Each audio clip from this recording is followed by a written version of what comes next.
100 years ago, there was a man named John. Or was it 80 years ago? Or was it today? Even John's not sure. All he really knows is that while so many things change, there are also so many things that stay the same. Traveling through the web of time with his old friend Ed in their ever-changing barbershop, John makes a point to always grab the local newspaper. The time capsules that let him and Ed know exactly where, and more importantly, when they are. No matter what part of time they land in, it seems John and Ed are known by every local they encounter, so it's best they stay up on the times. Today we find John returning to the shop with a copy of the Alexandria Gazette. The date is July 30th, 1914, and they're in a place called Alexandria, Virginia. The brewing violence in Europe has taken over history. Today, July 30th at 2 a.m., Russia proposed to Germany that they should stop mobilizing if Austria would eliminate clauses in their ultimatum harmful to Serbian sovereignty. So, there was still time, but truly, this was the last chance for peace. It made no difference, as later that day, Austrian warships bombard Belgrade, capital of Serbia. Yet, life goes on, and the trial of Mrs. Hall is still national news in the United States. And now we, too, are falling through the archives. Hey, Ed. Looks like we stayed the night again. Still in Alexandria, and it's still 1914. And it's July 30th. I get it, John. Maybe we'll make it the whole week. Out to see if there's something fun to do around here. You want to find some fun while the world is fixing on war? Why not? Gotta live while you can, my friend. We have plenty of time, just in case you haven't figured that out yet. Uh-huh. Well, you know what they say. Time is relative. Go on. What's happening in the world today? Looks like there's quite a bit going on. Let me get situated. Situate away. I'll be wasting all my time waiting on you. Yeah, you do that. Let's see here. It's Thursday, July 30th, 1914. Pretty sure we already established that, good sir. Yeah. Whatever, let's see here. Serbians suffer serious repulse. 800 Serbs and 200 Prussians reported killed. Division captured. Russia's defiance of Germany. Mobilizing for struggle. Vienna, June 30th. Reports here today declare that the first battle of the Austro-Serbian War has been fought at Focha and resulted in the complete victory for the Austrians. 1,000 men are reported killed. 2 Serbian divisions were routed by the Austrians. 1 entire division was captured and the other retreated in disorder. The reports here declare 800 Serbians were killed. The Austrian loss was placed at 200. Focha is in Bosnia, located on the Drina River, 30 miles southeast of Sarajevo. Serbians have been concentrating along the Drina since the war with Austria was first threatened. Austrian forces in this district also mobilized along the Drina. Tsar defies Kaiser. Nicholas officially notifies Germany and Austria of mobilization. St. Petersburg, July 30th. Russia today has officially notified Germany and Austria of the mobilization of 14 army corps, numbering 1,200,000 men. The Tsar is said to have expressed the intention of taking the head as commander-in-chief in the event of hostilities. This is Russia's answer to the virtual ultimatum, which came from the German Foreign Office in the unofficial statement that the Kaiser would order the mobilization of his forces unless Russia ceased her military activities within 24 military hours. It is explained in St. Petersburg that the mobilization of the 14 corps ordered by the Tsar does not mean war with Germany is necessarily inevitable. The troops are being amassed along the Austrian and not the German frontier, it is declared. Intervention by Russia might still be averted, the Foreign Office stated, if Austria would withdraw from Serbia's territory and cease all military preparations. Diplomatic negotiations with Austria might be resumed. It was reported here today that Emperor Franz Joseph had forwarded a personal letter to the Tsar. It is generally regarded as certain, however, that any efforts of Austria to reopen diplomatic negotiations while its troops menace Serbian territory will be met with rebuffs. The Foreign Office today emphasized its stand that the invasion of Serbia would not be countenanced. That intervention will mean a conflict with Germany is not admitted, but there will be little hope this may be avoided if Austria continues her advance upon Serbia.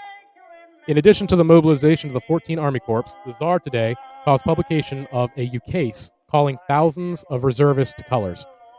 These include all reservists of 23 governments and 71 districts of 14 others. Retired Cossacks of 6 territories, naval reserves of 64 districts, reserve officers of the hospital service, and part of the reserve of the 9 districts. France wants peace. Country, however, is ready for what may come. Paris, July 30th. President Poincaré was in conference with members of his ministry practically throughout the night. Premier Viviani, with ministers Massimi and Gauthier, were called in consultation at 10 o'clock last night. They remained for 2 hours. At 3:30 a.m., Viviani, who is also Minister of Foreign Affairs, was recalled. Massimi and Gauthier returned at 4:15 a.m. These 3 officials did not leave Elysee Palace until 5:40 a.m. A further council of the entire cabinet was held later in the morning. Paris seethed with excitement today. In official circles, it was admitted that the Republic's position in the war crisis was best expressed in the following quotation from today's Mili. While leaving no stone unturned looking towards peace, France is nevertheless taking every precaution. Crowds that excitedly discussed the possibility of war gathered everywhere throughout the city today. The excitement was increased by the announcement that 6 Army Corps are fully prepared to move, being provisioned and held ready to entrain at the moment's notice. Troops guard all tunnels and bridges on railroad leading to the frontier and patrol aeroplane factories. Orders have also been issued prohibiting manufacturers from supplying airplanes to private firms or individuals, the Republic desiring to reserve the right to claim the entire output. It is expected that France next will call to colors the 200,000 men who finished their term of military service last year. Correct your system with Liver Searcher tablets, Old Doctor's Remedy. Send 25 cents for 1 box. Searcher Manufacturing Company, Water Building, Washington, D.C. Tuberculosis. In addition to plenty of fresh air and proper diet, those suffering from or who are predisposed to tuberculosis are recommended to use Ekman's Alternative to stop night sweats, banish fever, and hasten recovery.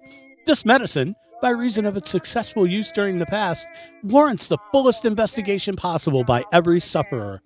Ekman's Alternative is most effective in bronchial discharge and severe throat and lung infections, and in building up the system. It contains no narcotics nor harmful or habit-forming drugs, except those substitutes sold by leading druggists. Write to the Ekman Laboratory, Philadelphia, PA, for a booklet telling of recoveries. One of the last things the Commodores do before sailing on expedition is to purchase Gibson's Pure Old Rye. Can you imagine a stronger testimonial? We have all kinds of liquors carefully packed in neat cartons ready for shipment to all sections of Virginia, from $2 to $8 per gallon. Have on hand Gibson's XX, XXX, and Quadruple X, and Pure Old Rye, Old Cabinet, and Monogram. Also, Baker & Thompson's whiskeys, to which we invite your attention. Should you feel disposed to send us an order, we know you'll be satisfied with the results. Soliciting your trade, we are yours respectfully, W.A. Johnson & Company.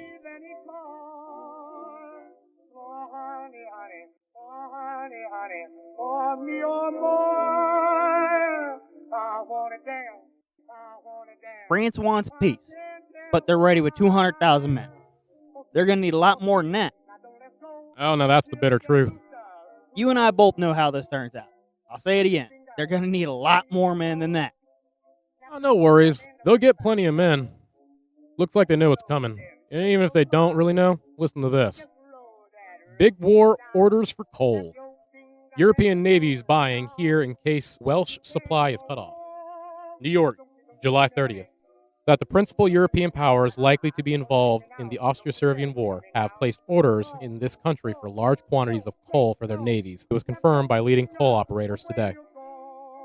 The possibility of Germany, Austria, Italy, and France being shut off from Welsh coal supply by England being drawn into the controversy is held here to be responsible for the orders placed with American coal exporters.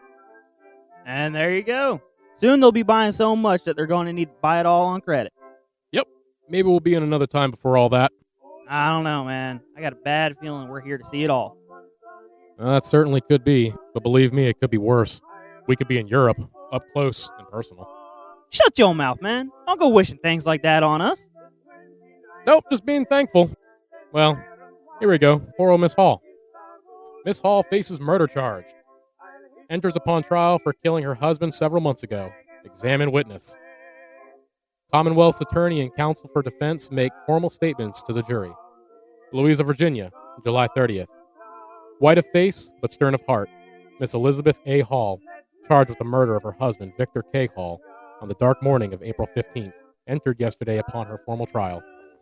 Beside her sat her lawyer, whose face was whiter than her own. R. Lindsay Gordon, working with untiring effort to save his client from the strain of guilt. Heavy lines are graved about his lips.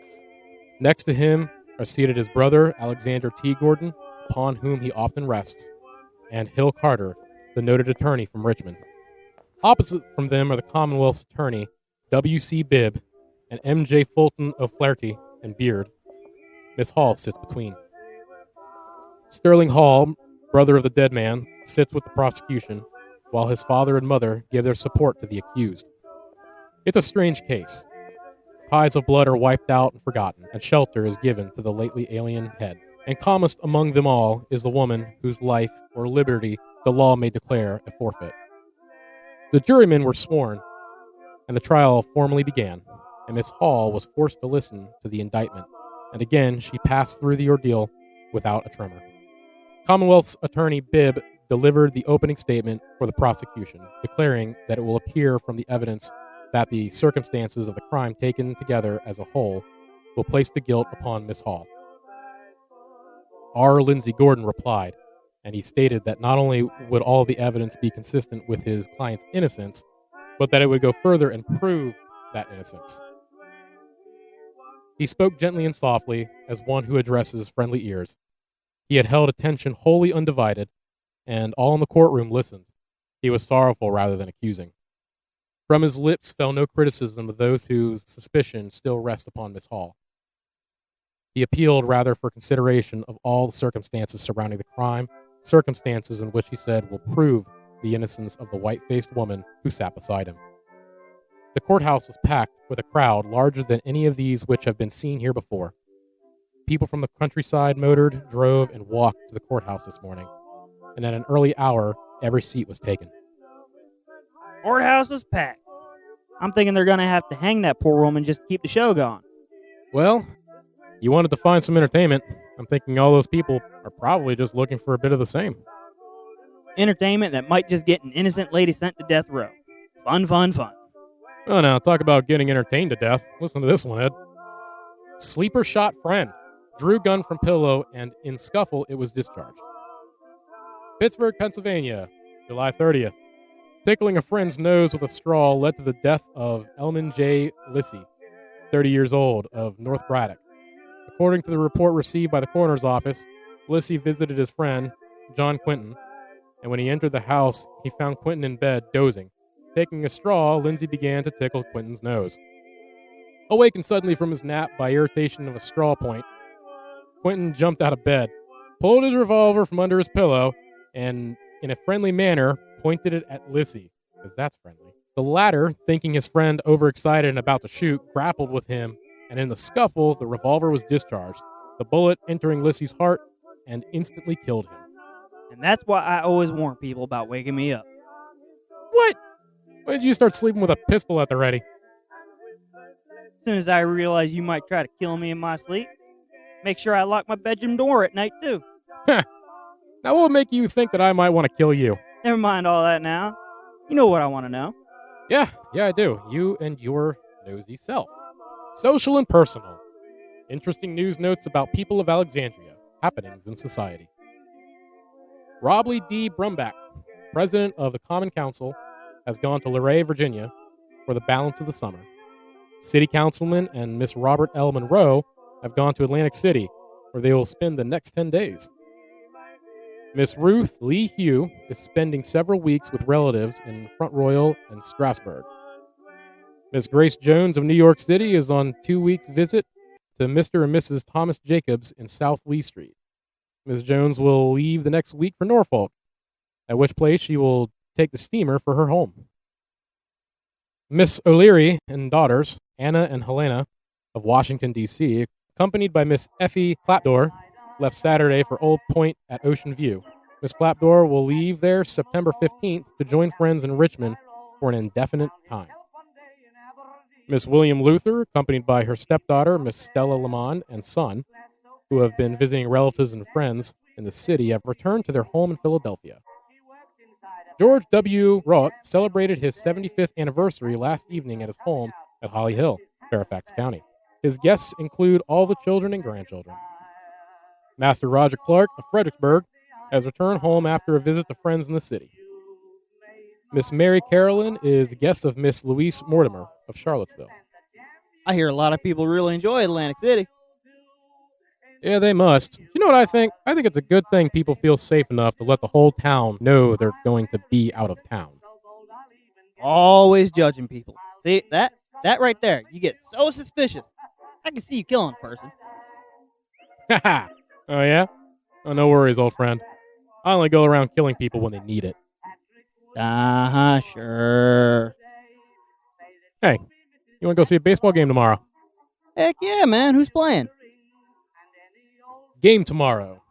Teams of Messianic lodges will cross bats at Baseball Park.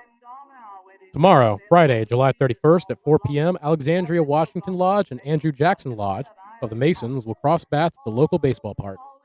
This game will be for the benefit of the children's home, and while a large crowd is expected, a great crowd is desired. Those who failed to see the first game between these teams should not miss this opportunity, and those who did see the first game will be surprised at the improvement in the two teams, as all of the players have been practicing regularly. Washington Lodge promises revenge, while Jackson Lodge admits that its team has all the class and is certain its run of convention victories will remain unbroken. Owing to the absence of Mr. Brumback from the city, there will be no high and lofty tumbling, but every other form of gymnastics is promised. Well, that sounds like a good old time. For once, I hope this crazy shop stays put for another day. Oh, I never thought I could watch a baseball game and gymnastics at the same show. It does sound like it'd be pretty amusing. Oh, there's a first for everything, I guess. Well, let's just hope we're here tomorrow. Better put out that open sign, Ed. Looks like we actually might have a customer. Oh, Molly McIntyre, you're a naughty little. You made my poor heartache. You're sweeter than the jam you make. I'll do anything for you. I'll change my name to McAdoo. I'll wear a kilt and look so bold. I'll even get killed with a cold. I'll sit on a thistle for you. Tomorrow, reacting to the Austrian attack on Serbia, Russia will begin full mobilization of its troops, and war is about to be declared by so many of the European countries against each other that it's almost unbelievable. Will John and Ed stick around, or is it time for them to fall a bit further through time? Guess we'll have to wait and see. Join me again in a few days when we look in on John and Ed again as they continue falling through the archives. They were never introduced, just met as lots of other people meet. They both were having luncheon in a private dining room. The meal was great and everything was grand. When suddenly This podcast has been brought to you by Watershed Z Productions, starring Jim Hodges as the narrator, John Teach as John, Corey Andre as Ed, with special guest Mike Allender as Advertisers. Music is from 1912 and 1913 and in the public domain. In order, they are Ragtime Violin by the American Quartet, Goodbye Everybody by Walter Van Brunt, Snap Your Fingers by Al Jolson, Oh My Molly McIntyre by Bobby Williams, If You Talk in Your Sleep, Don't Mention My Name by Billy Murray. Sound design and editing done by Hayden Hodges. The newspaper articles read on this show are actual written accounts of the time period and can be found in the Library of Congress under Chronicling America. If you would like to support the show, you can by sharing our show with your friends. Follow and leave us a review on iTunes, and check us out on Patreon at The Falling Archivist, where you'll find exclusive content and merchandise. In all honesty, it takes a lot to keep the show going, and we truly appreciate all the help we can get. Always pay attention to where and when you are, or you too may find yourself falling through the archives.